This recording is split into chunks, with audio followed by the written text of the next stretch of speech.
Ladies and gentlemen, it is that time of the year where Team JVS goes over our top 10 films of 2025. Have here, full slate. What's going on, gentlemen? What is going on? We always mess A this up. We're long not going to mess this up this year. And I'm not going to be the time. one that's going to mess up. So we already know who's going to mess it up by him announcing, I am not going to be the one to mess this up. It's always the one that announces it is the one that messes it up. I'm not going to do it this That's all we're time. going to say. It's fine. It's all going to be good. So, just for you guys to know, we're going to be giving our personal top 10 films of this year. This is the films that we truly enjoy. We feel like some of our favorite films of the year. Some of these you may not have ever heard of before. Some of them may be indies. Some of them they may not have released out, but we saw them in 2025. So just so you guys know. But yeah, we're gonna go ahead and get right into it. We'll go into our honorable mentions. I will let Lucas kick us off for his first honorable mention, and I'll have it queued up. Okay, so my first honorable mention film is I'm thinking it's a comedy / drama, but it's an absolutely amazing film, and this film is called Sorry Baby. It is a film that when I saw it, it blew my mind. Just the camaraderie and the relationship it had in this movie, just off of a woman being like stuck in just the most devastating, traumatic incident, but just having some very heartfelt and funny moments that keep you in it through the entire film. Like, this is one, to me, in all honesty, it's quite possibly the best performance of this year. Granted, it's not amazingly didn't get nominated for anything it should have got nominated for, but it this is the type of film that, to me, I think if you don't see it, you will forever regret it. And I think is Eva Victor is the who plays Agnes in the movie, is the lead actress, who I believe quite possibly puts the best performance of the year on screen in this movie. So my first honorable mention is Sorry Baby. Are we going like one-on-one honorable mentions, or do I got to do both of mine at the same time? Yeah, go ahead and do your two, and then we can get it knocked out. Okay. Oh, and my second honorable mention is, this is a little weird because I know it's possibly not going to be on most people's top 10 list, but it just made me feel good. And that is Superman. Superman comes in as my second honorable mention of this year. I believe this is possibly, at least within the last 5 years, the best comic book genre film to come out. And I think this is just the best realistic depiction that we've gotten of a Superman film since the Christopher Reeves one. And this is the first one that feels like it's not stealing from those Christopher Reeves films to do what we got here.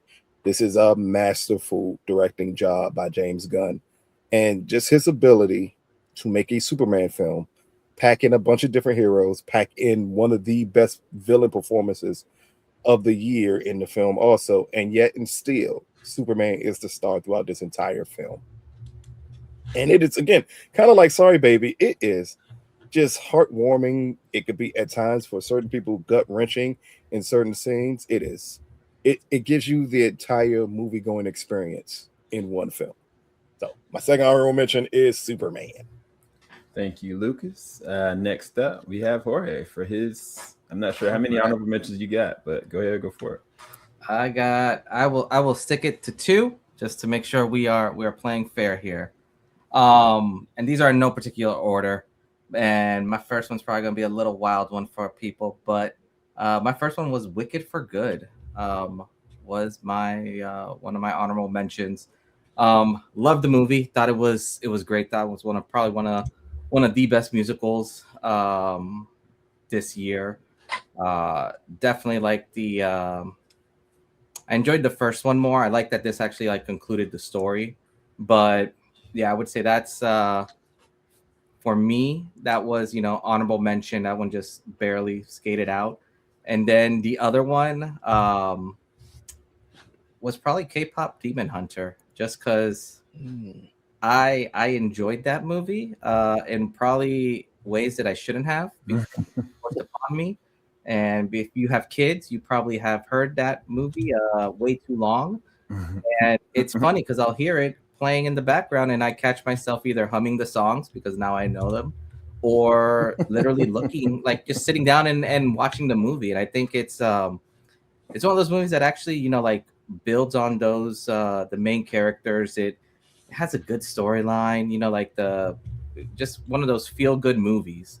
And I think this year that was like a lot of my list, most of it is a lot of feel good in there, just just good movies. But yeah, this one was just a fun one.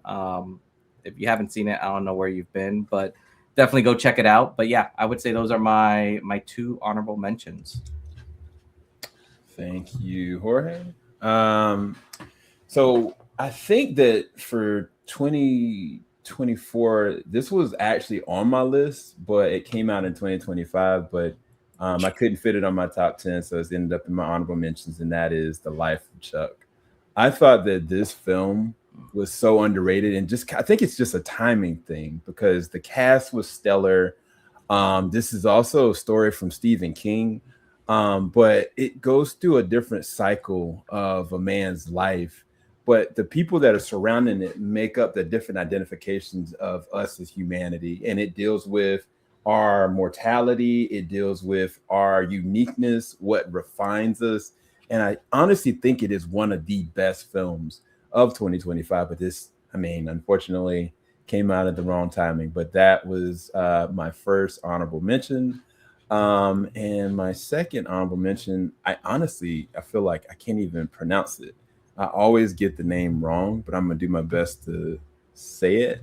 Lucas will help me because he's good with these kind of things. Lucas, the Daniel Day-Lewis movie that came out. Oh my God. The point that's on your list is amazing to me. And no, I cannot pronounce that. Anemone.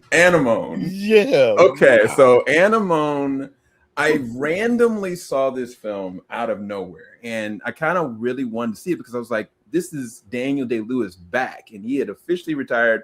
Not only did Daniel Day-Lewis come back, but he is one of the lead characters. He's connected to Sean Bean. Sean Bean is his brother in this, and this is directed by his son. This was one of the most beautiful cinematography of any film I saw this year. And I honestly feel like this is one of Sean Bean's best performances he did. But the repeated value of watching it, I was like, man, this is something special. But I think it was just missed, unfortunately. And that was one of my top movies for a while, but ended up out of my top 10, unfortunately. But yeah, those are my two honorable mentions. So we're going to get right into the top 10. So we're going to go same exact order, and Lucas is on deck for... So I got to reveal my amazing list first. Yeah. It's fine. It's fine. He is on our number 10.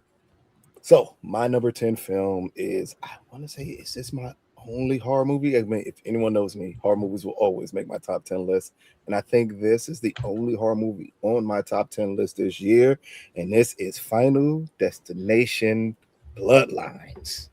This movie here took what to me was a tired trope of a franchise in the Final Destination franchise, even though it's not really been a horrible Final Destination film.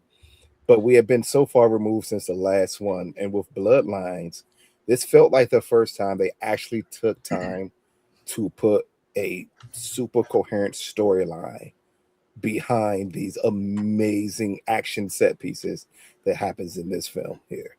And it's thrilling from start to finish. This is possibly the most entertaining film that I saw of 2025. And it's just marvelous just the way all of the action is depicted in this film. And again, this is the first time I saw a Final Destination film where the storyline engrossed you just as much as the acts of violence that happens in it. So my number 10 is Final Destination Bloodlines. Thank you, Lucas. Next on deck, Jorge, what is your number 10? Yeah, my number 10 was Superman. I actually thought this movie just gave me exactly what I wanted from a Superman film. I was I was actually very worried about this with James Gunn and kind of introducing the character of Superman after like Henry Cavill, but the way that David played Superman, Rachel played Lois, and Nicholas Hoult, the way he did Lex Luthor, I think was so like amazing. Like it was just perfect for me. When I think about a movie like this, it depicted the villain so well and so crisp that throughout it all, yes, you want to see Lex lose and the whole 9 yards, but the amount of just like yin to the yang of Superman to Lex was just amazing, and just how this movie kind of opens up that entire new universe for us. It definitely gives me a lot of hope, and especially when it comes to superhero movies that the other brand just hasn't been hitting at all for me. So this is one of those where it gives me hope that we'll still get good, decent comic book movies. But yeah, this one was spectacular. I remember still coming out of the theater and was completely wowed by the whole movie. So yeah, that's my top 10 right there. Thank you, Jorge. And for me, my number 10 is actually a documentary. And I think if it'll let me, come on. I don't know if it's going to let me go here, but I'll try it. Here we go. Got it. So my documentary I'm talking about is The Perfect Neighbor. This film, honestly, in the way that it's edited and the way that they handle it, this is a true to life situation where, fortunately, in a neighborhood, you have an elderly lady, and she is not vibing with the community. And unfortunately, it just continues to escalate and build and escalate. And unfortunately, someone's life is ended in the midst of this altercation. And the fact that this is all pulled footage and the way that they edit it and the way they handle it is easily, to me, it is the best documentary I've seen this year. And it is terrifying in the way they kind of depict it. If you've never seen it, highly recommend you go and check it out. But that is my number 10 for this year, 2025. So now we go to number 9. Lucas, what is my number 9 is Wake Up, Dead Man, A Knives Out Mystery.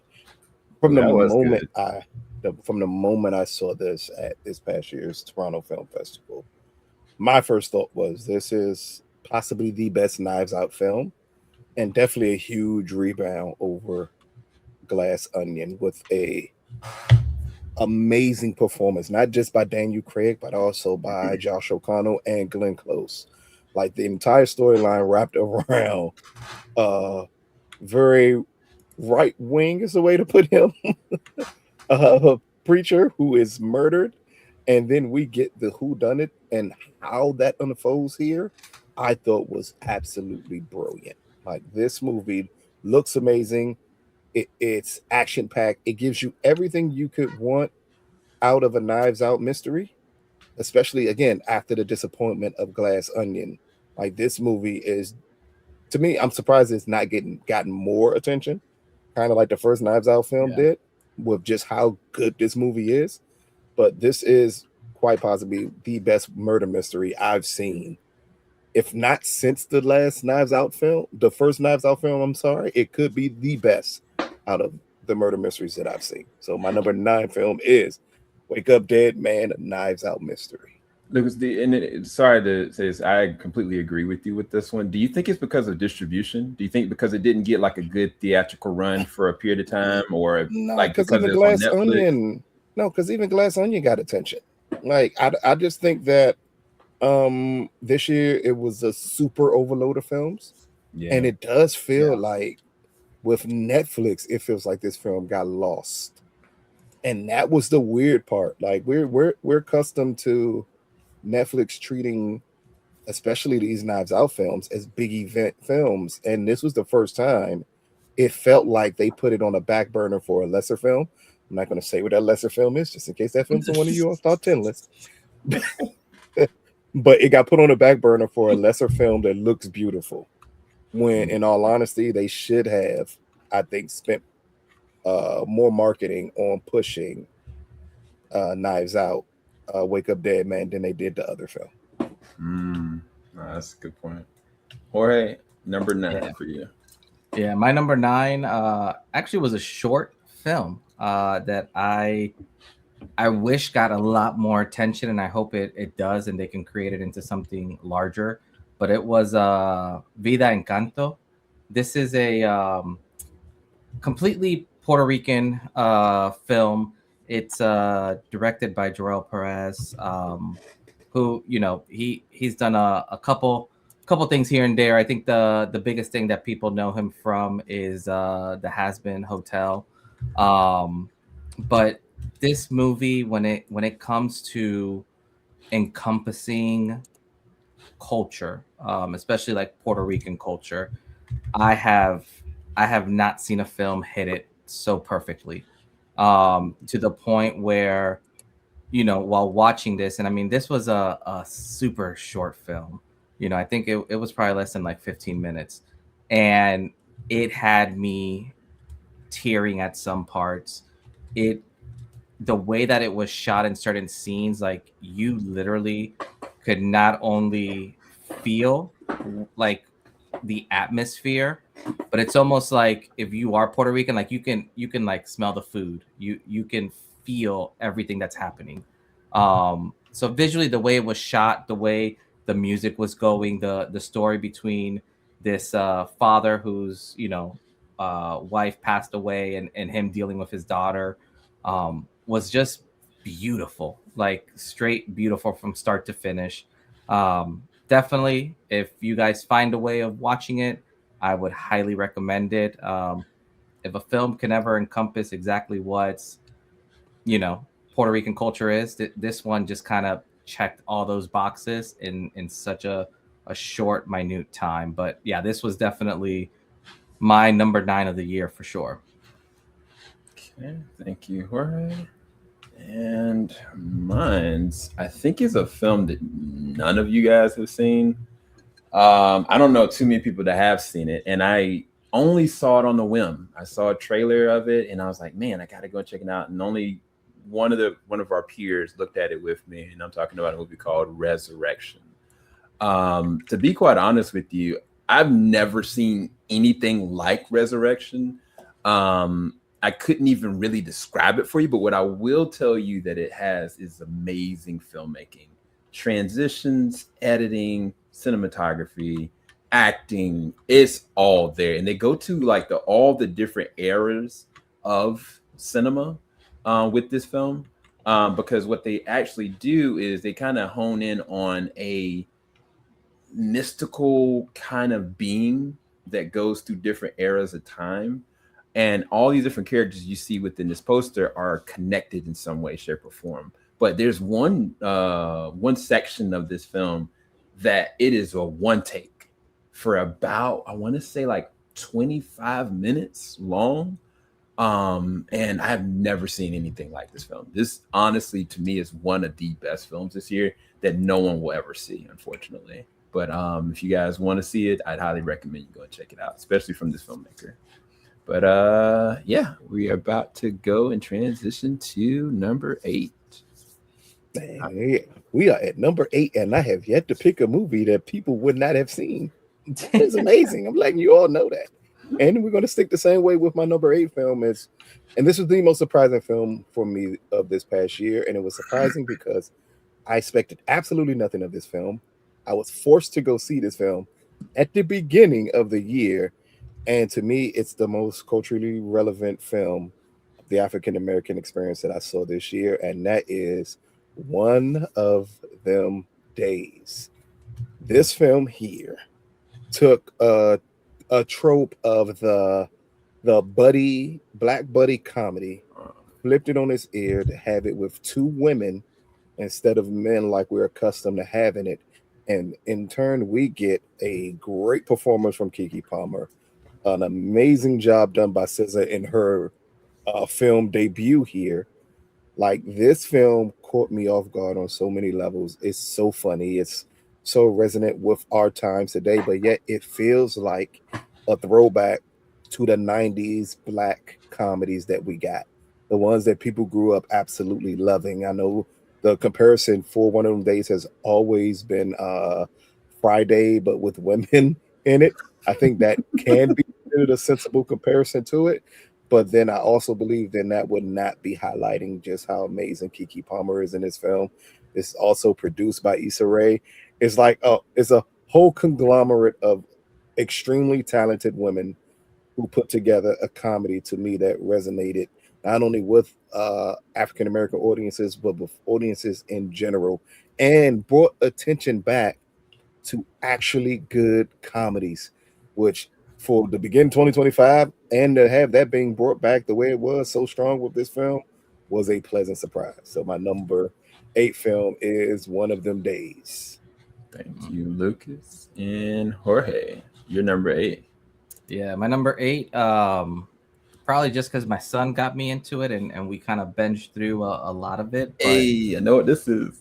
Yep. I will say Demon Slayer, Infinity Castle. This movie, it's wild. Like I normally do a lot of the kid movies and all that stuff just because of my kid's age, and I see a lot more animated movies than I have probably in a long time. But this one, I mean, when you talk about epic storyline, action sequences, like the animation in itself, it's just, I feel there's very few movies that truly stand out when it comes to the animated side of the house. Mm-hmm. And realistically, until we see another like Spider-Verse, if that ever is going to come out, I'm still holding my breath on that. You don't see movies that like just kind of take you away, especially once you learn these characters and you kind of understand everything. The amount of choreograph, like just the fight scenes alone, are hands down like stupendous. And then you start looking at just the emotion between a lot of these characters, and obviously you're following Danjiro through this whole epic saga, and it is for me probably one of the greatest and I'll say part one of a movie, because it's one of those that I am so excited just to continue this story. But yeah, if you guys haven't seen it, definitely highly recommend it. It's phenomenal. I cannot stress it enough. If you're even into just anime and not even into like Demon Slayer or anything like that, like you will still enjoy this movie, guaranteed. It's just phenomenal. But yeah, that's my number 8 this year. Thank you, Jorge. Try to get mine queued up. I'm not even gonna lie to you guys. My number 8 was really hard to come by, and it's taking everything in me not to do what these guys know I'm used to doing, but I'm not gonna do it. I'm not gonna break today. 8.1, 8.2, and 8.3. I'm not gonna break today. I'm not, because unfortunately, this decision means I'm not gonna have any animation for my top 10 this year. So it's fine. It's fine. Anyway, the film that I'm bringing up, it kind of caught me off guard because I think Lucas had referred me to say like this may be something really special, and I was like, oh, okay, we'll see. And I did not know I was going to go through what I went through in this film. And I'm talking about, it was just an accident. This film starts off with just literally a family riding down the street.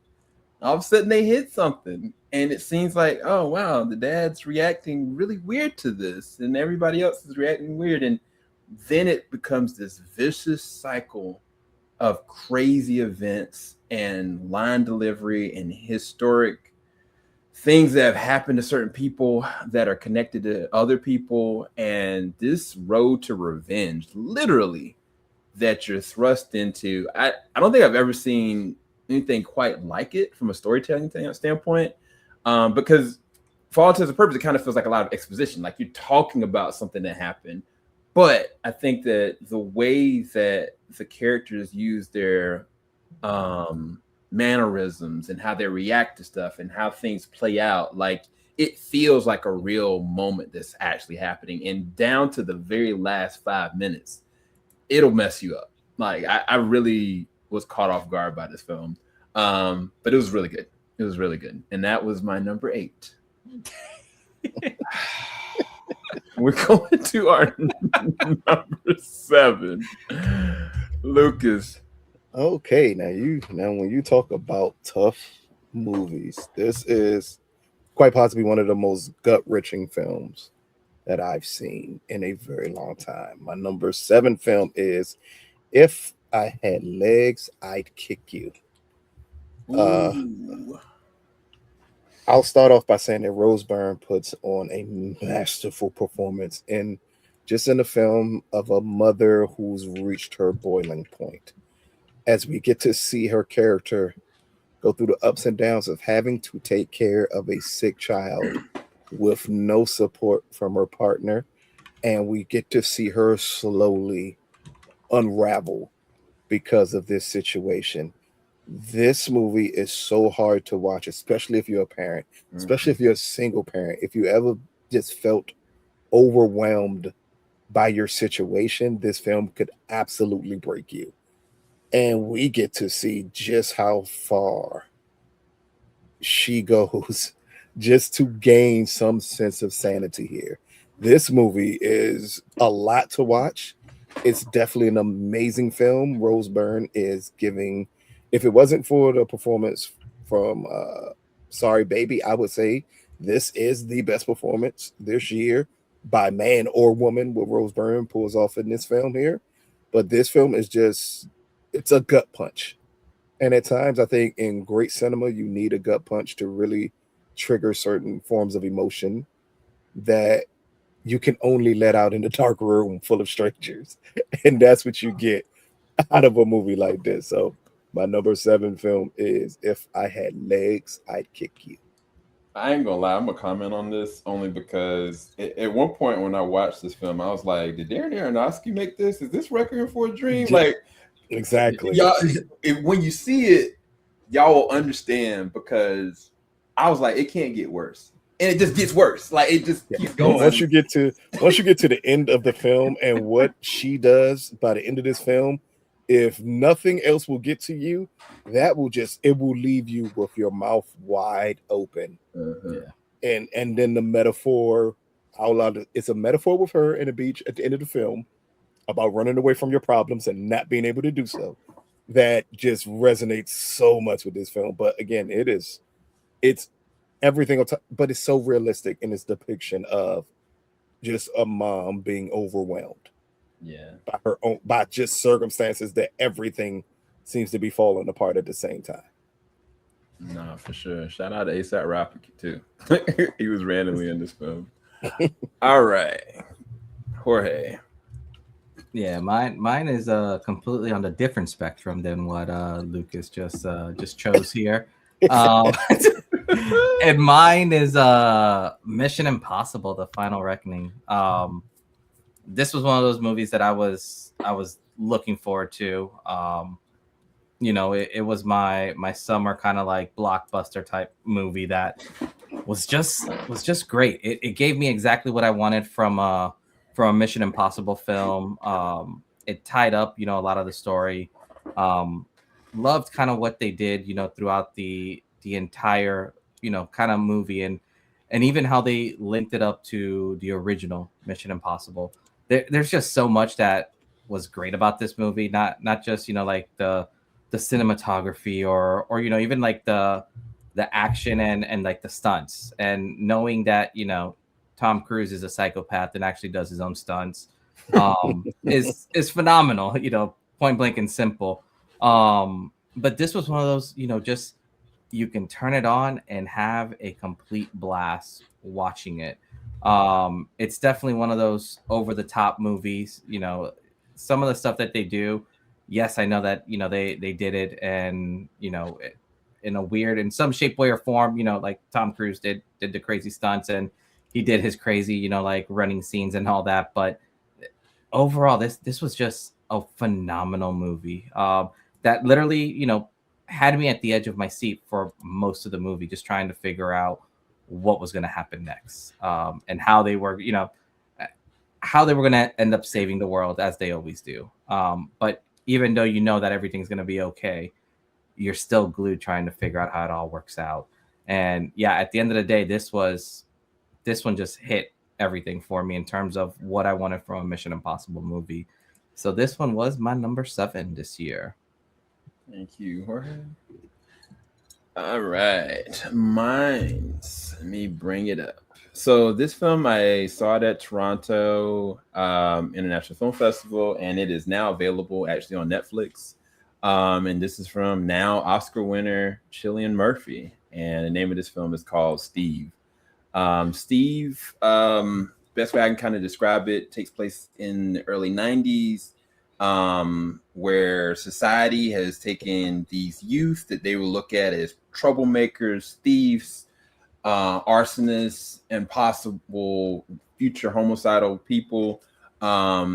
He's decided to build a facility to be able to take care of them, but within the confines of the facility, he doesn't have the financial backing of it, and they're trying to tear it down. And each of these different kids have different subsets of mental and emotional issues that he's having to deal with. And if you watch the film from the very beginning all the way to the very end, it will make you truly appreciate those people that are dealing with pre-service youth, or dealing with like special needs children, or even dealing with circumstances like this, of what that undertaking looks like just for a day. And I thought, I was floored by this. I thought that the kids did an amazing performance in it. I thought that Cillian was astounding.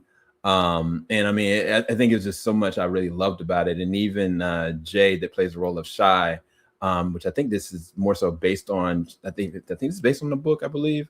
And he's kind of the centerpiece of it. But this is a really good film. Very dark, but I think it's very important at the same time, down to the very last second. But yeah, that is my number 7. All right. So, Lucas, you are up. And we're finally getting to the film where I can say you have not seen this film and you won't see it yet. But this film, I saw at the Toronto Film Festival. I want to say it was acquired by Lionsgate at the film festival. Yep, it was. So it will be released this year. So my number 6 film is The Furious. Hey. The best way to put this film is, if you love The Raid, you love The Raid 2, be prepared for a film that, to me, is a better version of both of those films here. As it's a very simple plot of just a father trying to save his daughter after his daughter is kidnapped, and then all hell breaks loose, and it is one action-packed scene after another action-packed scene after another action-packed scene. This movie is extremely violent. This movie is choreographed to the T. It has the best fight scenes I've ever seen on film. It gives you everything you can expect out of this genre of action films. And it works masterfully well, solely based off of its action being able to tell its own separate story away from the plot. Like, I don't think there's anything else I can say, because it's very little dialogue throughout this entire film. You are literally here to see fights over and over and over and over again. And you'll never get tired of it, as they up the ante in every fight, down to the final fight. The big conclusion fight is one of the best choreographed scenes ever put on film. So my number 6 film is The Furious. Look, I normally don't be commenting on Lucas's numbers, but man, Lucas, you the man for that number 6. Because look, y'all, we saw that joint in Midnight Madness. If you ever been to Midnight Madness in Toronto, it is an event. And they had the cast come up there. We didn't know what we were in for, but I think one of the things they said is that one of the main leads was a kid that was working with Jet Li on the film called The Defender when he was really young. And I was like, wait, what? And then I realized like they've got Chinese martial artists, Japanese martial artists, Indonesian martial artists. And I was like, Man. wait. And then the director is a stunt choreographer that also has worked with all these different subsets. And you guys, y'all are not ready. If you enjoy martial arts, go and see this movie. If it comes out on home video or if it comes out physical copy, go and check it out. Like it's insane. If you want to get a little bit more context, we did get to talk to the director. That's on JVS and our TikTok right now, so you can go and check out our interview with the director as well. Thank you, Dad, Lucas, and now Jorge.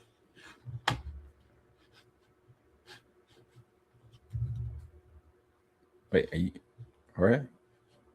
I can't hear you. You muted, bro. There we go. That's what happens. Boom. Yes, he was the one that did it. I didn't do it. This is, you know what? I'm gonna go. No number 7 this year. Nah. My number 7 this year was One Battle After Another. I thought this movie was 6. Yeah, sorry, I saw 7 on the screen. See, there we go. There we go. There's Sam's mess up. Not just me. We're all having little blunders here. No, this movie was just phenomenal. Like I thought the cinematography in this movie was amazing. Like you feel like you're kind of in it throughout the whole movie. I loved how, like, for me, how quirky and like weird and funny it was at certain points, and just how wild it was at the end of the day. Loved Leo in this movie. I thought he was just phenomenal.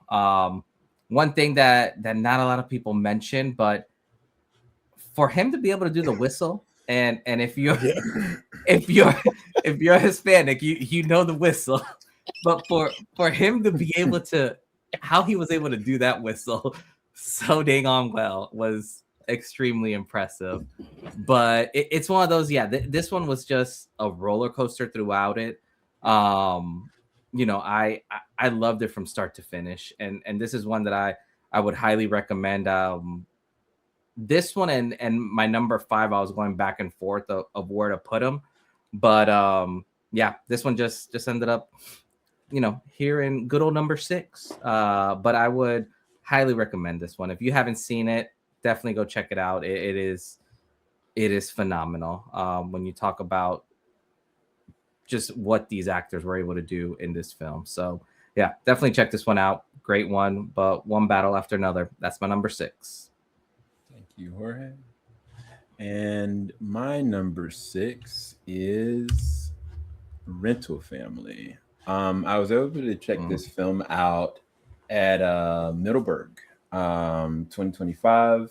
I was able to really, honestly, I went into it completely blind. I had no idea other than Brendan Fraser, and I was kind of like, okay, cool. I knew about the director Hickory, and I was like, what is this about? And the baseline of it is you have this American that lives in Japan.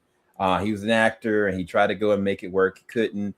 And he works with these group of people that, I kid you not, this is actually a real thing, that you can rent out to fulfill or have a fulfilling life action with for your needs. So say if you're like, oh, I need somebody to be with me at this baseball game, they're going to be your best friend that you can rent out. Oh, I need somebody to go and be at my wedding because something has happened to my parent. They will literally be the parent and they will act and fulfill whatever that need is. Mm-hmm. I've never seen anything quite like this. One, from a concept standpoint, but then two, like the actual human interactions with it are just so beautiful. To me, this is one of the best films this year. I really wish it got more recognition. Brendan is amazing in this one, but the surrounding cast are the ones that are actually amazing. And if you see this old man right here, his name is Akira. He is one of the most talented things in this film. And honestly, I wish he got like a little bit more push for best supporting, because his storyline was just phenomenal in this one. So this is one that I feel like is for anybody and everybody. It's safe enough that I think that everybody should be able to watch it, but at the same time, it's deep enough that you're going to get something resonant with it. So that is my number 6. All right, we are halfway point now. Number 5. Number 5, and my number 5 film. I know it sounds like I'm saying this a lot. But my number 5 is it's not the Rental Family. I'm letting y'all know that now. I was looking at that and I was like, not the Rental Family. At no circumstances the Rental Family. And don't understand the Rental Family is a bad movie. It's under no circumstances on my list. But I was about to be like, what are we going here? What are we doing here? My number 5 film is a film that I believe has the best lead performance by a male this year on film, and that is The Secret Agent. When I saw this film, and my cohorts here can attest to this, I don't like foreign films for the most part. I'm not an overly fan of foreign films. It's a fact, you guys. Yeah. 100%. The moment I saw The Secret Agent, it blew me away. Just of this story of this man who decides to go back home to find peace, and in turn of going back home to find peace, he gets trapped in one of the wildest, I'm not even gonna call it conspiracy theory, but one of the wildest situations humanly possible. And it's also told through the lens of a future generation learning about the past of things that occurred during this time frame of this Brazilian rebellion that was happening at this point. This film just encompasses everything you can want out of a thriller. And I think we have lost in a lot of films, we've lost the feel of what a dramatic thriller actually is. And because we are accustomed to the cheap tricks that modern day thrillers give you instead, sinners. But here with The Secret Agent, what you get is just building suspense based off of an amazing performance here.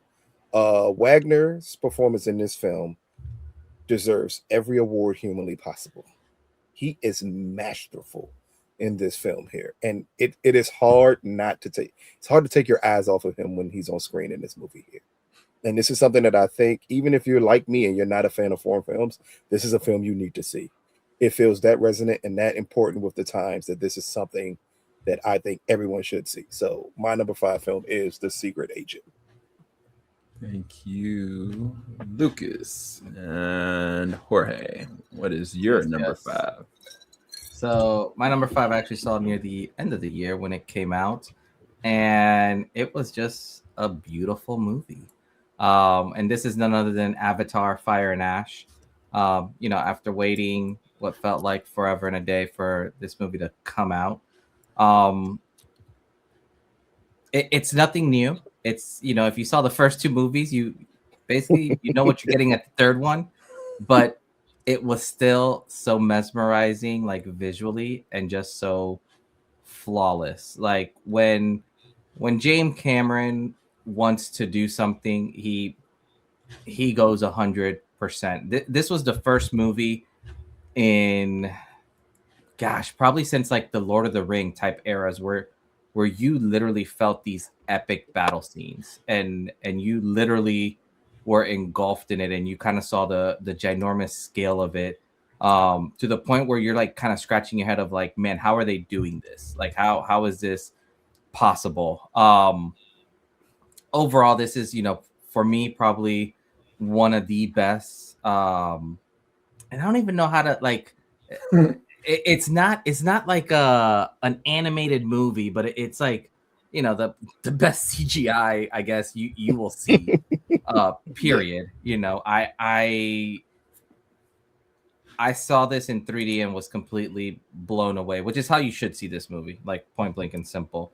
But this was one of those movies where actors did a great job in it. The fight scenes were completely out of this world. Storyline, amazing. I loved it. I kind of like seeing where they're taking it and how they keep introducing all these different new beings, in the sense, like now with the fire people and all this fun stuff. But yeah, no, overall, I was I was just blown away by this in terms of how visually immersed you can get into a movie. This is one that, was just phenomenal. Like, that's just like, if you want to escape and literally feel like you're in a different world, this is the movie for you. Definitely go check it out. But yeah, Avatar, Fire and Ash, definitely my number 5. Thank you, Jorge. And my number 5 came out really early in the year. And I can't remember. I think I saw it at a special screening, got to meet the director and the surrounding cast behind it. But the name that I'm talking about is Warfare. Warfare, it basically surrounds a Navy SEAL team that goes and helps out Marine Corps within Iraq during a certain time, and a firefight literally just happens. I had never seen war depicted on this kind of technical level until I seen this film. Like, there are moments in this film you don't feel like this is an actual film. It feels more like a documentary. That's how on it they were. Part of that is because the person that co-directed it, actually, it was their story, and the memory of their actual platoon and people that did survive or not survive through the circumstance. And I had never seen anything like it. I wanted to make sure that it was in my top 10 because it still is one of the best films I'd seen all year. And I feel like it just got forgotten. And I'm not sure if so many people actually even saw it. But if you really want to see true warfare and what it actually looks like, the ins and outs and the aftermath, there's a really good depiction of it in the story here that's very specific. And I think we also got to do an interview with one of the people that kind of handled some of the technical side of combat and in between stuff for the storyline of this as well. So go and check that out on our YouTube as well as our TikTok. But now we're going to get into our number 4s. Ooh, and my number 4 film, again, welcome back to films you've not seen before. My number 4 film is a film that I saw per chance at the Toronto Film Festival this past year. And I only saw it because I was in between films and I decided, hey, let me go check this movie out and see exactly what this is about. This film, I will not attempt to say the original name of this film, but the translation of it is At the Place of Ghosts. This is a film that has stuck with me from the moment I saw it at the Toronto Film Festival. It is a story of 2 brothers who go through a very traumatic experience with their dad, which leads to their father's death. And their father's spirit then comes back to haunt them. And actually, it shows physical violence against them because his bones are not at rest. So now they must go back into the forest where their father's bones are, retrieve his bones to put them to rest, or they will never have peace. This film is one of the most culturally important films I had seen from the Native American perspective, as it dives deep into their culture. It dives in what their spirituality is in this film. It just gives you everything you can want in what I perceive to be a ghost story, but just with more emotions in it. As we get to see the brothers as they're trying to retrieve these bones and how this weighs down on them and how they're always hunted and how this spirit is always chasing them, down to when you get to the conclusion why the events took place. And one of the brothers, who happens to be gay, is part of the reason why all the events take place in the film.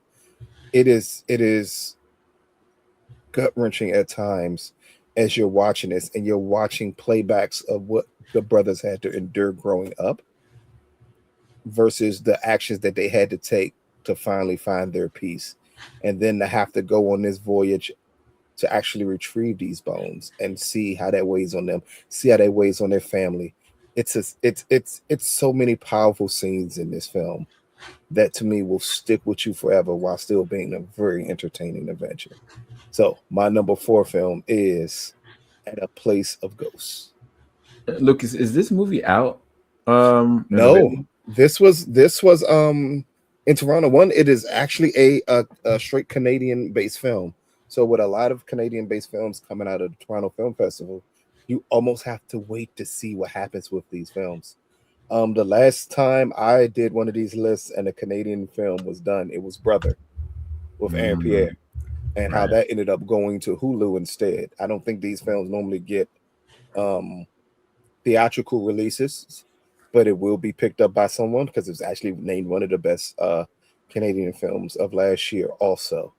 And I think this film is just going to be so important that I'm hoping someone picks this up so people around the world get an opportunity to view just how beautiful this film is and how it depicts not only Native American culture as it pertains to the living, but also as it pertains to the dead and how to respect the dead, even if the dead did not earn the respect while living. Wow. So yeah, you guys, I don't know if there's a way of being able to check it out, but if you can, try. Thank you, Lucas. All right, Jorge, what is your number 4, sir?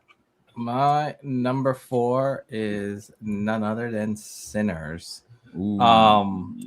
This one was just one of those films that truly from start to finish was just mind-boggling.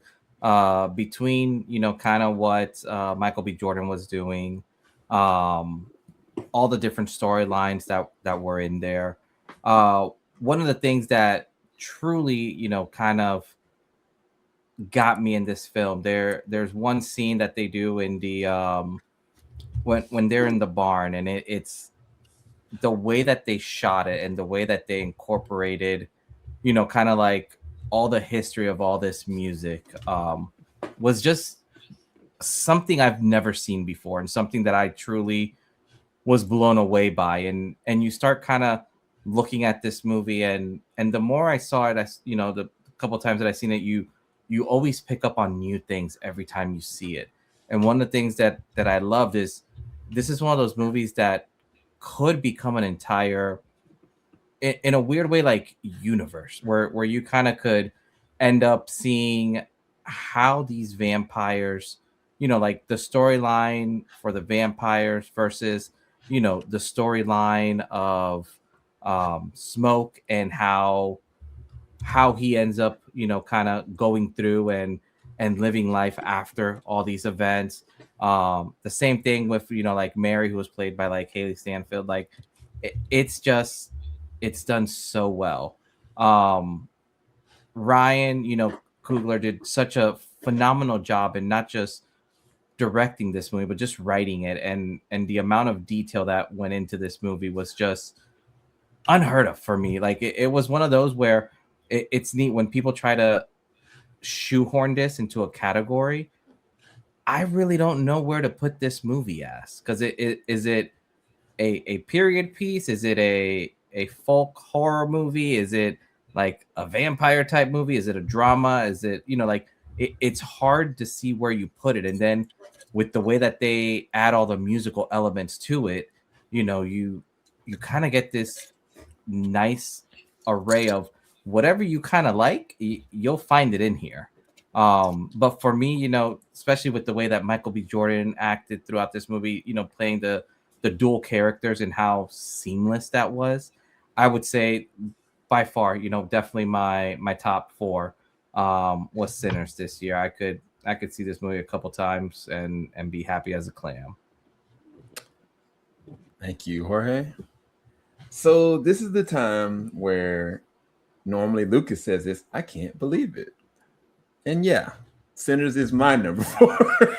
No.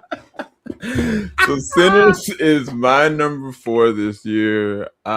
Everything that Jorge said. I mean, the thing about it, this isn't a vampire movie per se. It's not even really a horror movie. There's a lot of different underlayer things that make this movie not just culturally relevant, but very important. And I love that it is have a lot of rewatchability, but at times it's also the harshness of the reality, depending on which brother you're looking at from that focal point. And even like the performances. I mean, like Jorge said, this is Michael B's best performance, or one of his best. I'm not gonna go there because I know Lucas. One of his best performances that he's done, and showcasing his capability as an actor. But there's so many different dynamics that are actually going on in this that I mean, it speaks for itself in a lot of different ways. And we've literally had like 2 different spoiler discussions and breakdowns of this. And we even got to actually talk to Ryan and Michael, so you guys can go and check out our interviews and on that on Instagram, TikTok, and on YouTube as well. But yeah, this is my number 4. So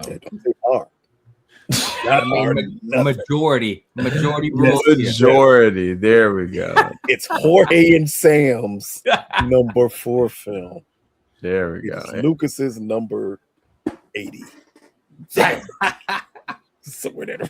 Anyway, now, since you want to steal my thunder with the last one, I'll say it here. This is when I'm surprised, as I have a movie that's already been named.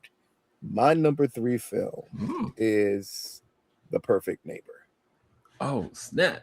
Oh, This movie, to me, it's a shame that this movie is not getting the attention that it deserves to get. And I mean, beyond just it being nominated for any documentary awards, this film should be nominated for Best Picture. This is one of the most inventive ways to do a documentary that we've ever seen on film here. Not alone just by using only police body cam footage and police interrogation footage for it, but at no point in time does the directors and producers of this project ever try to sway your opinion on what happened. Yep. There's no point in time where an opinion is given by them in any way, shape, form, or fashion. All they're doing is, in the most powerful way, is showing you the footage and letting the audience see what happened. And that is such a breath of fresh air when it comes to these type of documentaries that we will never get again. Like, this film is this film broke me the moment I watched it. Yeah. Because if you knew the case, you kind of knew the path this was going down, but the point that they actually managed to show you everything that happened. When you see those kids break down when their mom is shot, or worse yet, when a dad has to tell them when he walks up to his son and says, "Man, your mom is gone." And you just hear them break down. And we see just the confused state of the person who took their mom's life. And we get to see the way they attempt to lie themselves out of this situation. And again, because no one is putting their opinion based on what happened here, the documentary is just showing you footage. It's just showing you the police interrogation. It's in no way, shape, form, or fashion trying to feed you a narrative. Right. It's saying, here's the footage. This is what happened. What do you think is the outcome of this? And we get to see that even in this day and time, even though it's been exacerbated of late because of certain individuals in certain positions of power, like, this film showed you that there's still evil people in this world. Yeah. And it's evil people who will try their best to just bring hatred because they're unhappy. And in a sense, it still leads you to feel sympathy for that person. Like, that's what I loved about this film. In the end, it is clearly a heinous act. It's clearly an evil person, but you still feel bad that this person even went through this. You feel bad and wondering, why are these your feelings? And I think they did a masterful job of showing that. Down just the neighborhood atmosphere of it, of the kids playing and the kids worrying about this one neighbor who just seems just not to be happy with the world. Like, this is one of the best films, not only this year. I think this is one of the most important films that everyone should see. So my number 3 film is The Perfect Neighbor. Lucas, why you had to do that, man? Just so you guys know, I actually forgot. We got to actually talk to the director and the editor. And I'll try to link a lot of this stuff in the description bar below. But one of the things they kind of broke down for me is how they got all the body cam footage, how they got it all disseminated. And I one of the questions I asked, I was like, how long did this take? And he was like, as long as it took to tell the narrative. It didn't matter. Like they were like, it's gonna take as long as it needs. And I was like, this is never seen anything like it. But yeah, thank you for that, Lucas. Jorge, you're number 3. I think next year I'm gonna have to go first because Lucas is throwing these depressing, like heart-wrenching films, and I'm here like Zootopia 2. Yeah, go watch this cartoon movie. It's awesome. Killing me, man. Nah, my number 3 was Marty Supreme. I truly loved this movie for a lot of reasons. You know, a lot of people are going to talk about, you know, like Timothy Chalamet and just what a great actor. Yeah, like just how great he did, you know, and for me, like I think the story of basically like if you believe in yourself long enough, like nothing will stop you. And in a weird way, when, you know, like the more I think about this movie and the more I've seen this movie, this is like a villain movie. Like, you know, at the end of the day, it's you basically are talking about a guy who basically like lied, cheat, you know, anything and everything you can imagine just to make his dream come true. And you think about it and you see kind of how much he persevered and how much he just believed in himself, like blindly. And it resonates because, you know, there's certain times in your life where you're doing anything to just make it, and you're going through and you're pushing and you look back and you're just like, my God, I didn't even realize like I could push that hard. And you see this movie and it's phenomenal that it's the way that it depicts it. You know, you're kind of cheering this dude on, and when you kind of like start taking yourself out of it and looking at it, and you see like in a weird way like what a scumbag he is, but yet how like how phenomenal like you're cheering for him to still succeed. It's one of those things that just blew me away. And out of all the things, table tennis, like to get me like all like riled up in this thing, would have never thought that I would be cheering on, you know, like table tennis. But yeah, no, this movie was phenomenal. And I think for me, it's the whole package of not just how the movie was done, but how it was marketed as well. And the amount of effort that went into the marketing, where in a weird way, the marketing almost spoke it into existence because that's all you heard for the longest time. And the people who marketed this movie, like hats off to them, that marketing team, phenomenal. But how every time you saw, you know, like Timothy moving forward, like wearing all orange, you know, at the award shows and all, like just little hints of always throwing it in your face over and over again. Hell, creating a rap song about this, you know, like the amount, like when you start looking at this, it's like it's just phenomenal. Like you know, I got nothing else. Like this was just a phenomenal movie from start to finish, and I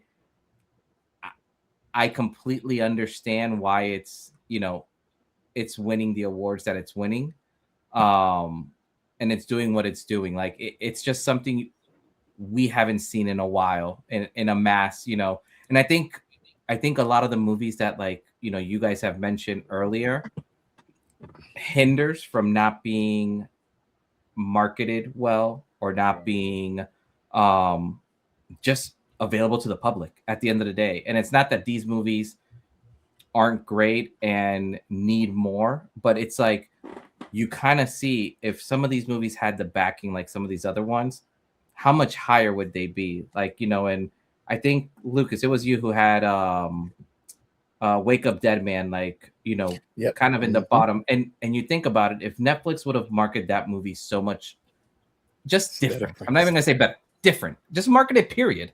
Let's go with that. Market it, period.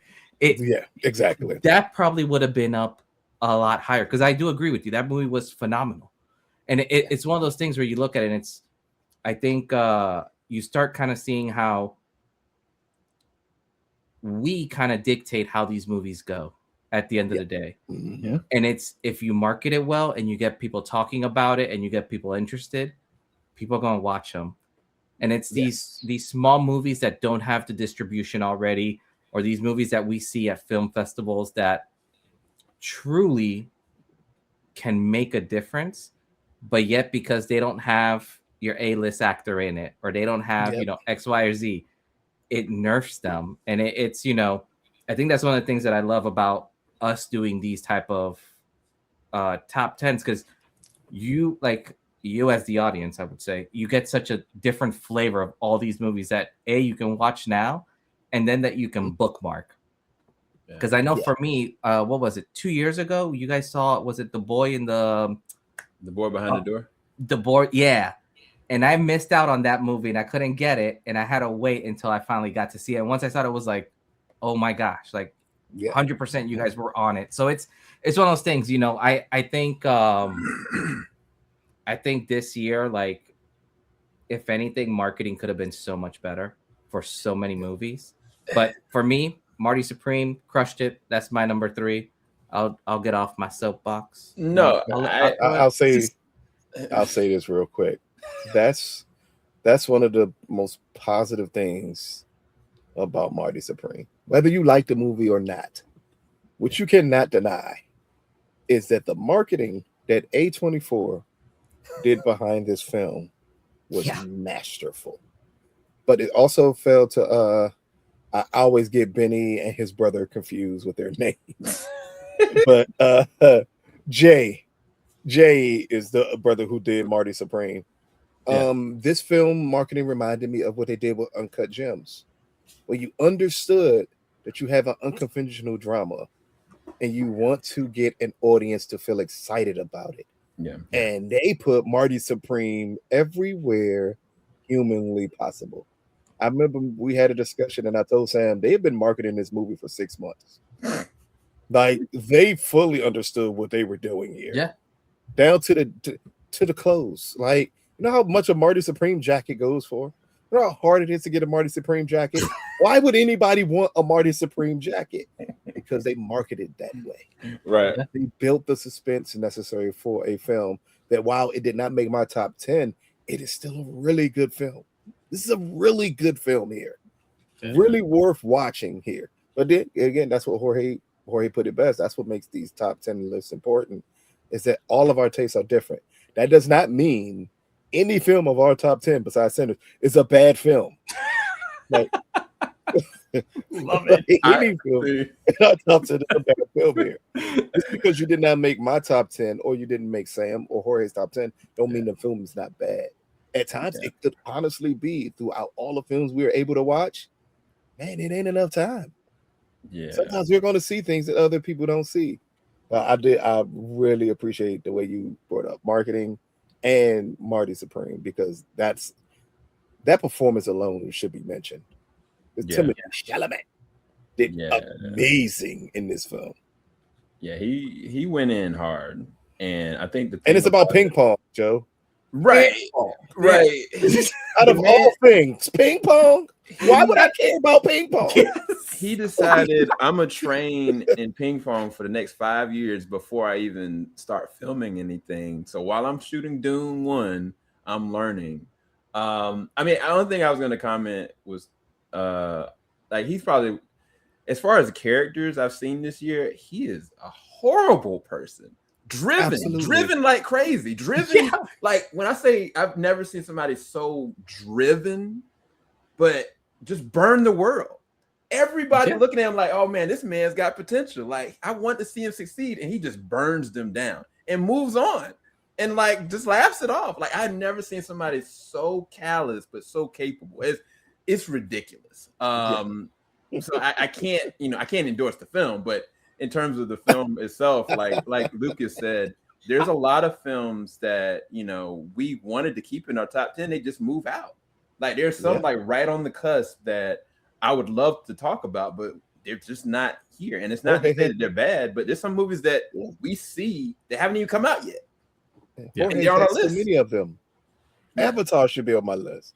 I was surprised it's not. Mission Impossible: The Final Reckoning is amazing of a film. But it just gets to the point you're like, wow, I really saw a lot of films that like really can push things out of the way. But again, that's why we do this as a trio here, because it just gives that many different tastes of films. Yeah. And you guys, sometimes a film, like it depends. Like, it may not get the distribution. It may not go to a Netflix or A24. It may go to somewhere else and may not get pushed the same as that way. And it may go to a Netflix, but then they have to kind of prioritize what film to push.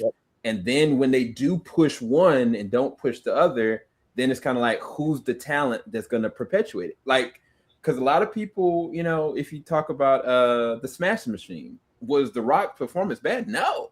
Was the way they kind of pushed that film bad? Not necessarily, but it did not circulate the same way like something like Marty Supreme did. And it just depends on those variables. And that's why these conversations are really important. But yeah, did I even get to my number 3? I was going to say, what's your number 3? All right, I'm going to get to my number 3. I'm going to put it up right now.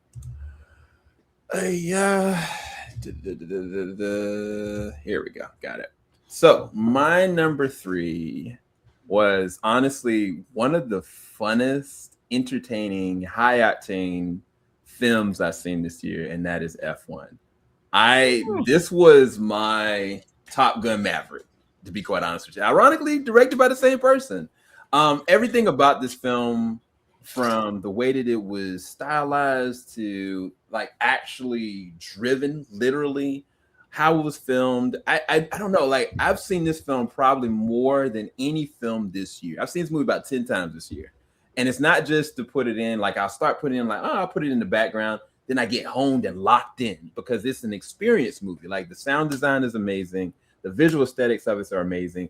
But I think that the thing about it I liked, as much as Brad Pitt is good in this and Idris is good in this and Javier Bardem is good in this, even the pit crew working with them, I was connected with all of them. I was like, this is a real family. And I liked the way and trajectory of how the movie went. And I love the action in it. And I just really love the film. Like, this is one of the more feel-good action films this year.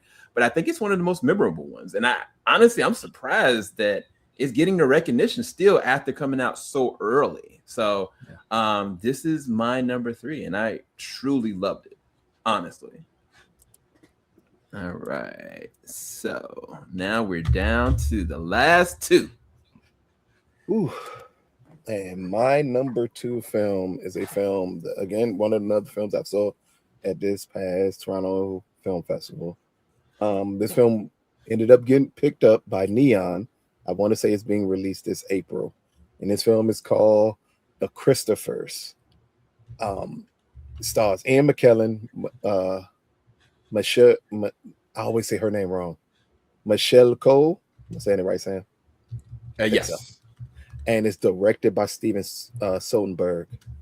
This film is one of the funniest, darkest comedies I've ever seen, as it's just a story about a famous painter who's being played by Ian McKellen, whose children, being money hungry, decides to hire a forger to finish his paintings, which are known as the Christopher paintings. And the Christopher paintings are paintings of his former boyfriend / lover. And when we get the dynamic of the way Ian and Michelle play off of each other in this film, it is absolute fireworks when they're on screen with one another. This is as good of an acting job between two actors that you're going to see. Possibly since for a lot of people, Denzel Washington and Viola Davis in Fences. Just the way they play off of each other here. And because of this film is going to get a theatrical release in 2026, I expect both of them to, especially Michelle Cole, to get every award nomination humanly possible. This film is brilliant on a level that Steven Soderbergh hasn't done in a pretty long time. It is funny, gut wrenching, heartwarming. It gives you everything you need to get out of an Ian McKellen performance. If you've seen his I forget the name of the show he did on, it's currently on Amazon right now. It's a British show where he plays a famous gay actor and his lover, and it's just very snarky. And that's what you get out of this performance with him, as we get to see him and Michelle's character build this relationship around his Christopher paintings. So that's why it's called the Christophers, is because it's a series of 7 different iterations of him painting his lover, and these paintings being extremely big and extremely famous here and being worth millions upon millions of dollars. And then we get to see just one, how greedy his kids are, that they would even attempt to hire a forger to finish his work because they think he's about to die. And then the forger they hire to finish his work happens to be a great artist in her own right. And we get to see that relationship build with her and their father. Like, this is a film that when it comes out, you're going to thoroughly enjoy if you ever get to see it again. It's going to be released by Neon, and I want to say it's April of 2026 that this film is going to come out. So my number 2 film of 2025 is The Christophers. Thank you for that, Lucas. It's interesting because Steven, he had something on my list, I think last year, Presence.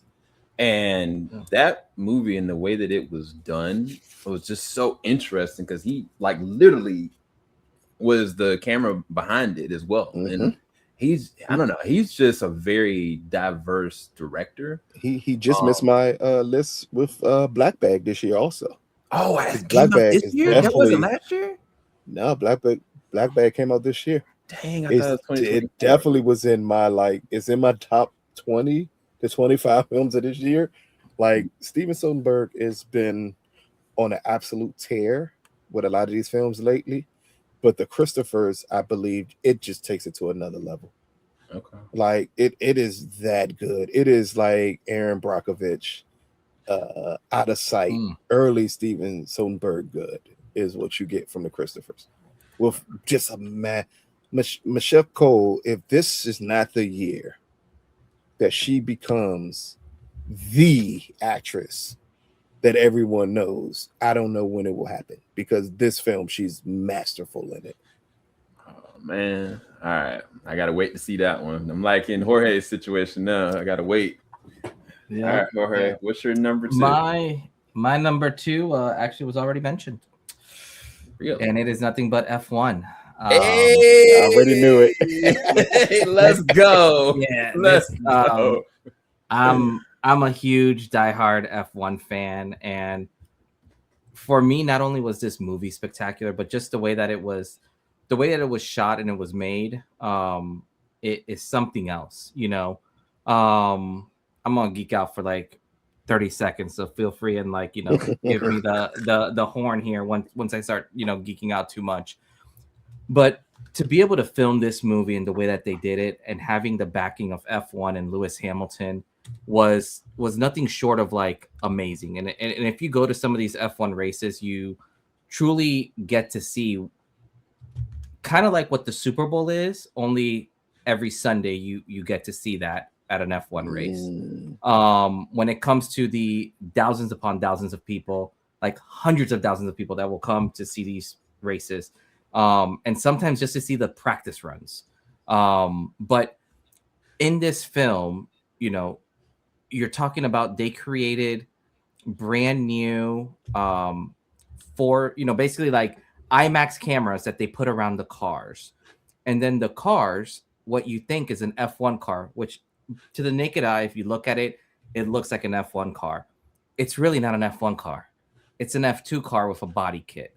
but to be able to encompass and get the feel of what it would be like to be in an F1 car, and to the point where other drivers, when they saw the movie, kind of gave Lewis Hamilton and the crew kind of like their flowers in terms of, wow, like this is the best race movie we've seen. Um, to the point that in terms of filming this, which I thought was so spectacular, you would think that they would have just CGI'd a lot of the audience and all that, like the fans, and just kind of gone around the tracks, like rented out the tracks and gone around the tracks. When you guys understand that they did this in between qualifying runs, like true to life qualifying runs for the actual drivers, and that's when they were filming some of the race scenes. So like when you see the audience members and all that, like or the fans, like those are real fans that were there for the move for the actual race, and they kind of got to see the move, like parts of the movie for fun. When you talk about just the detail that they put into this, it's just from a race fan, it's phenomenal. And I think echoing on what Sam said, this kind of shows how in an F1 team as a whole, how everything is so interconnected. You like the drivers, but you also like the pit crew. You like the team principals. You like it's one kind of giant body all moving in sync. Like, yes, you have two drivers, but you have all these people that are, without each and every single one of them, you wouldn't be successful. And I think this movie did such a wonderful job of showing it from so many different angles. When you talk about, at one point, being able to lose the team to being able to have this championship driver, like bringing up this new driver up, like it's phenomenal. Obviously, I am a huge F1 fan, so I would be disrespecting myself if I didn't tell you guys. If not, make sure you log on to Netflix, watch Drive to Survive. It will get you into F1 in the sense that it just makes it more relatable. But this movie, in terms of what it does and what they accomplished, like this is like the Top Gun of F1 movies. Like if you want a car movie to give you adrenaline rush and all that, this is it. Like it is phenomenal. But there we go. Off my soapbox, running away now. Man, y'all done got me all shook up. I done forgot what my number 2 is. Let me go pull it up really quick. Oh, yeah, cool. I know exactly. Fantastic Four. You are funny. Thunderbolts. I don't think that I have any. Captain America, Brave New World. Wow. Wow. No, I don't have any superhero films in my top 10 this year. Yeah, so there's that. All right, so my number 2, and this was hard. This is really hard. Sentimental value. I honestly, truly think this is one of the best films I have ever seen. But there's dimensions to reason why. So Stalin Skarsgård, if you don't know, he's the father of Alexander Skarsgård and Bill Skarsgård. And he also has another brother or another son that also does acting as well. But either way, he's playing a famous director. This famous director is working on his last film, and he wants to work on it with his daughter, who is a very great stage actor. She's breaking out, and she's got the chops for it, but she has this very disheveled relationship with her dad, and so does the other sister. And so what happens is he presents it to her, she passes on it, so he decides, I'm going to take this American actress, which is Ellie Fannon's character, and make her be this character. But the way that he wrote it was for his daughter. And so Ellie Fanning throughout this film is embodying his daughter while his daughter is dealing with all these existential crises. And the thing about it, all that framing is great, but it's really about the house, the history, and everything that's going on with these people. It's so profound on so many different levels. It is one of my favorite films. I don't want to break it down any more than that, but I'm just telling you, it is excellent. We did get a chance to talk to the director, and I had an amazing time talking to him. So definitely go and check out that on our YouTube as well as our Instagram and TikTok as well. But yeah, that is my number 2. And now we get down so to we're at the end now. End of the race. Yeah. And whoo-wee. Number 1. And my number 1 film has already been mentioned, actually. And that is One Battle After Another. Oh, snap. Whoa. From the moment I saw this film, I understood just how special it was. If you're a fan of Paul Thomas Anderson, one thing you definitely understand is that his films are not for everyone. They can be difficult for most people to watch. And after I left a screening of One Battle After Another, I remember being asked by our local Allied rep what I thought about the film. And I said, this is Paul's most digestible film ever made. Like, this is the film where I think it is for a wider audience. As we get this story of 2 revolutionaries played by Leonardo and Tiana Teller, and them giving birth to this child, and then we get to see how their worlds fall apart because of that, and how everything surrounds just that birth, and how that birth changed their course of their lives. And we get possibly, and I know we Jorge said it earlier with Marty Supreme, just how terrible of a character Timothy Chalamet's character is in that film. There is not a worse character on film this year than Sean Penn. Oh, I knew it. Yeah. My God. He is hated in every way, shape, form, or fashion.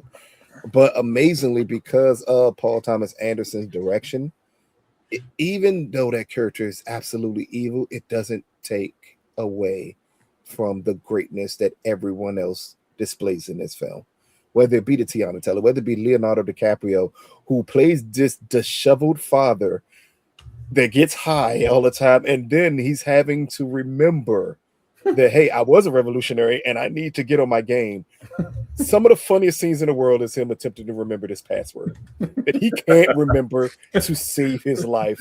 And the way he goes off about it is absolutely hilarious. This is definitely one of the best performances on screen that you're going to get from Leo. But then we get, to me, one of the unsung heroes performances in this film, and her performance is not talked about a lot because her performance is not that big, and that is Regina Hall in this film also. She is great in this film. But then it also just leads to that Paul Thomas Anderson does an amazing job of pulling the best out of his actors in these films that at times can seem incoherent, but he manages to bring it all together. At one point in time in a review, I think I called this a leftist dream of a film here, whether it be from just how current the film felt. Like there's raids here in a Latino neighborhood that take place in this film here, and they're just trying to round up everyone humanly possible. Like, if you couldn't get a film to feel more timely than One Battle After Another, I think it's humanly impossible. This film does everything good. While it never reaches the level of There Will Be Blood, but it's a chance that it's only 6 films in history that's reached that level before. This is a masterful job of a director who decided that I've done these obscure films for so long. I want to attempt to do a film that the world could see and enjoy. And that's what you get after One Battle After Another, is a film that feels so present, so in tune, with 5 to 6 great performances in one film from actors. You don't get that ever. And you get that here, including from Chase Infinity, who this is one of her first roles, and I think definitely her biggest role, but one of her first roles she's ever done. And she is great in this film. This film is everything you could want the best film of the year to be. So my number one film is One Battle After Another. Here we go. All right. Jorge, what is your number one, sir? My number one is a film you cannot see, which is amazing. You'll be able to see it this coming year because it actually just got distribution. So this is a film I saw at Tribeca. Completely blew me away. I got an awesome opportunity to talk to the director, interview him. That's also on the JVS channel. But mine is The Wolf, the Fox, and the Leopard. This was written and directed by David Verbeck. If you guys, when this comes out, which I believe it may come out in February, it's either going to be February or April. I'm not 100% sure. I know it's coming out this year, though, which is awesome. But this movie, when you talk about such a mind trip and such a wild movie, this is it. Jessica Reynolds, who's the main character here, what she does in this film is something I've never seen before in terms of acting. If she doesn't get nominated for something here, I will be shocked. This film, basically, to give you kind of like the quick synopsis, is this girl is basically raised in the woods by wolves, and she's found as kind of a young adult, and they take her obviously to try to bring her back into society, and then people try to exploit her. And you kind of see this movie and you see this entire, like, I don't want to spoil anything, and that's why it's very difficult to talk about this movie, but it's one of those movies that when it ended, you literally are just watching the credits roll, and you are in awe of what they did and how they were able to accomplish it. And it's one of those movies where it's broken up into almost 3 different phases, but you could grab each phase and extend it and make it its own movie. The work and the story that David did for this movie, by writing it and the way he wrote it, was unheard of. When I talk about a perfect masterpiece, I left Tribeca and I could not stop thinking about this movie, and just how remarkable it was. And yeah, knowing that it finally got its distribution rights for North America and also the Netherlands, because that's where they shot most of this movie. Like, I am super, super happy, and I'm very excited for you guys to be able to see this movie, period, because it is something that I'm telling you, when this was like a perfect 10 out of 10 when it comes to just such a wild drama with twists and turns that you're just not expecting. But yeah, this was my number one for 2025. Thank you, Jorge. All right, now for my number one film, and there's only one person here that knows what my number one is. Well, you know what? No, I know what your number one is. Yeah, I know you know. I know you know. Toronto. I knew what your number one was. I think I know what it is because I know we've talked about it. So my number one film of 2025 was Hamnet. Yep.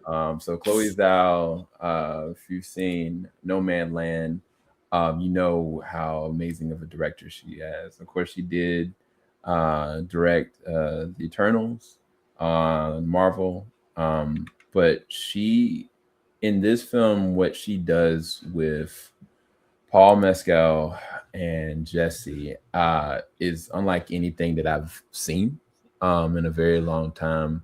But it's different proponents to it. I don't want to spoil the story for you because while I watched it, I didn't know what it was about either.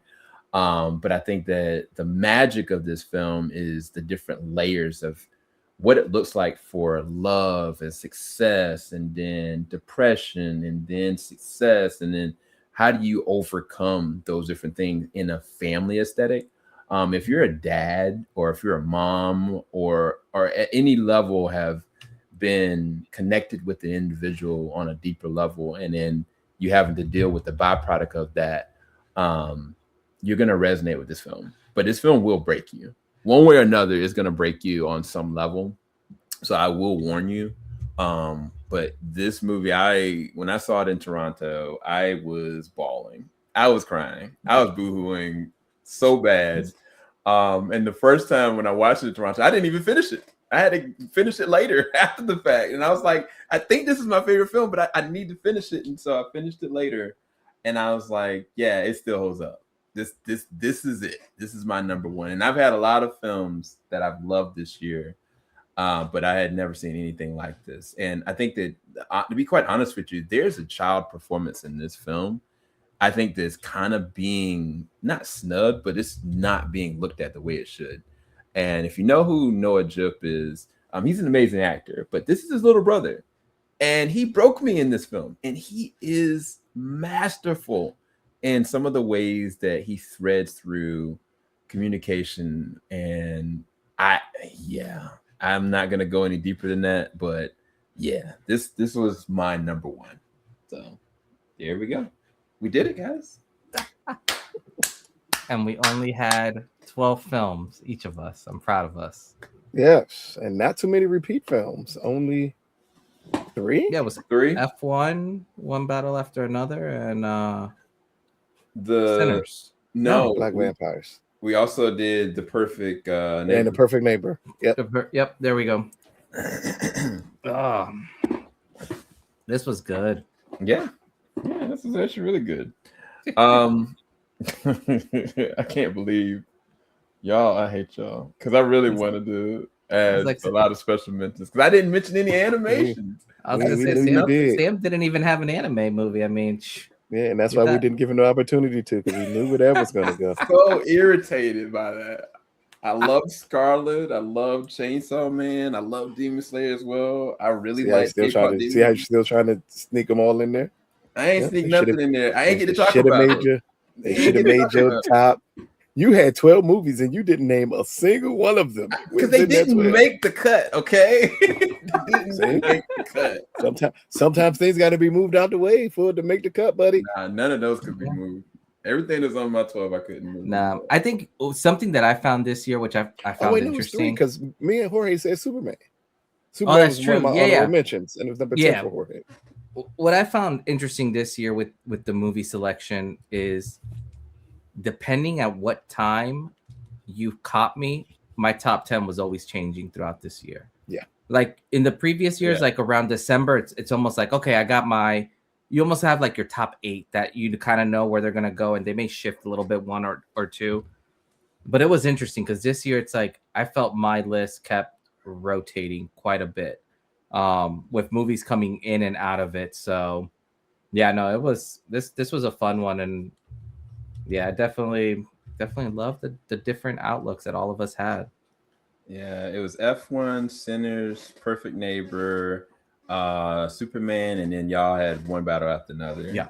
So I think that was all of them. But yeah, I think this is the first time we don't have a Marvel movie here too, guys. It is? Y'all didn't have a Marvel movie last year. No, I think last year was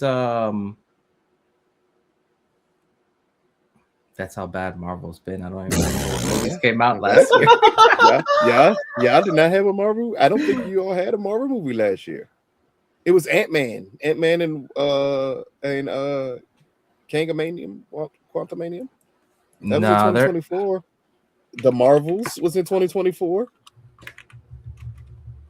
No, there had to be. I don't think it was anything from Marvel that you would have put in your top anything list. 2024 Marvel. Yeah, now I'm confused, or I'm looking. So you had Echo, Madam Web. Yeah, enough so far. Zeros on this. Oh, Deadpool and Wolverine. But was that on? Deadpool. It wasn't on my list. Was that on your list? Nah, I don't think that was on my list. It definitely wasn't on mine. Oh, Craven the Hunter. That one was. Oh hell no! Just missed my top 10. Tell you, by about 400. Dang. Didn't one of y'all put Thunderbolts up here this year? God, I hated that movie. It's more surprising that you didn't have one battle after another on your list. Yeah, actually, I was surprised at that one. So it ended up being like my number 14 total. Yeah, because I was like, well, we're not going to go into our benches, so it's fine. But yeah. I mean, K-pop Demon didn't end up there either. And we didn't have Push up here either. Because for a while, Push was still on my list because technically that came out this year, even though we had it up there last year, which is weird. And then I think Magazine Dreams came up this year. It came out this year, but officially this year. I think you guys saw that the previous year. 2 years ago. 2 years ago now. Yeah. 2 years ago, I saw Magazine Dreams. Yeah. It didn't make my list then either. I don't believe. And it was. Again, I don't repeat films, so if the film got released this year, and it was even if I didn't put it on my list for last year, if it got released this year, but I saw it last year, I wouldn't put it on my list. Yeah, that's kind of where I'm at with it too. How to Replace a Guinea Fowl, which is a movie I saw in 2024. It came out in 2025. It's one of the best films to come out in 2025. It couldn't make my list because I saw it in 2024. Right. So I'm very strict about if I saw it in 2024, it has to make the 2024 list. We have rules. Anyway, we did this at 1 hour and 41 minutes. I think is the earliest we've ever done this. 30 films. So yeah. We did the daggone thing this time, you guys. So everybody, hopefully y'all enjoyed our top 10. Please go and follow us on all social platforms on YouTube, TikTok, Instagram. We're going to put a lot more content there. Facebook, we're going to try to put a lot more content there. And we will try to put a lot of our interviews that we kind of spoke about in the description bar below. But you guys can find those at the same exact sources as well. And we'll talk to you guys later. Have a good night, everybody. Some of these reviews will be coming to you shortly because they're not out yet. Because the movie's not out yet. Yeah. All right, guys. Peace. Thank you.